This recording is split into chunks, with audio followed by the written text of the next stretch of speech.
नमस्कार प्रिय दर्शकों ये सीख वाली कहानी है जो दो दोस्तों और उनके बीच अहंकार की कहानी है।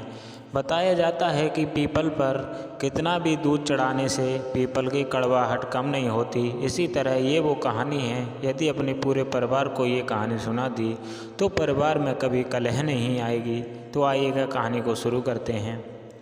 पुराने समय में एक राजा अपने मंत्री की किसी बात से बहुत नाराज़ हो गया। उसने मंत्री को फांसी पर चढ़ाने की सज़ा दी। राजा ने सैनिकों से कहा कि जाओ, आज शाम मंत्री को फांसी पर लटकाना। इसकी सूचना मंत्री को दे जाओ। राजा के सैनिक मंत्री के घर पहुँचे।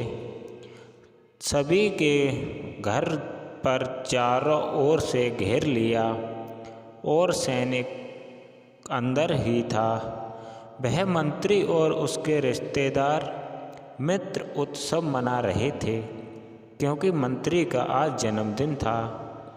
तो दोस्तों, सैनिकों ने मंत्री और वहाँ के सभी लोगों को राजा का आदेश बताया। ये सुनते ही सभी उदास हो गए, परंतु मंत्री ने सभी को समझाया कि आज शाम तक तो मैं आप सबके साथ हूँ। हमें हर एक पल को उत्सव के साथ जीना चाहिए व उत्साह के साथ जीना चाहिए। मित्र और परिवार के लोग निराश थे, लेकिन मंत्री की बात मानकर फिर से उत्सव मनाने लगे। ये बात सैनिकों ने राजा को बताई तो राजा के आश्चर्यचकित हो रहा, परंतु तुरंत उसने मंत्री को बुलवाया। राजा ने मंत्री से पूछा कि क्या तुम पागल हो गए हो? आज शाम तुम्हें फांसी लगने वाली है और तुम आज शाम फांसी पर लटका दिए जाओगे और तुम उत्सव मना रहे हो। मंत्री ने कहा, राजन, आप बहुत बहुत धन्यवाद। आपने मुझे शाम तक का समय तो दिया।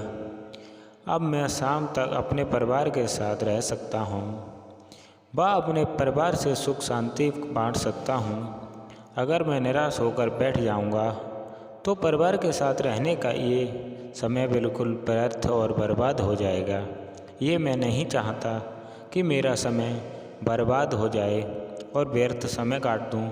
इसलिए मैं शाम तक एक एक पल का उत्सव के साथ मनाना चाहता हूँ, खुशी के साथ ही बिताना चाहता हूँ, खुशी के साथ ही रहना चाहता हूँ।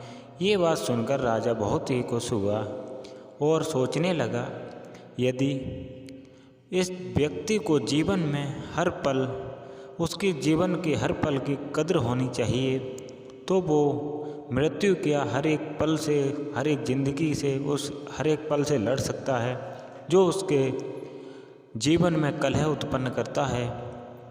उसे मृत्यु दंड देना चाहिए या नहीं देना चाहिए, ये तुम हमें कमेंट में ज़रूर बताएं। तो कहानी कैसी लगी आप हमें ज़रूर बताएं। उसने मंत्री की सज़ा माफ़ कर दी और मंत्री से कहा, तुम अपने घर सुख और चैन से रह सकते हो। हमें इस कहानी से यही सीख मिलती है मित्रों, हमें जीवन के हर पल को मूल्यवान मन स्वरूप जीना चाहिए, क्योंकि समय का मूल्य अमूल्य होता है। निराशा से बचे हुए खुश होकर जीवन जीना चाहिए।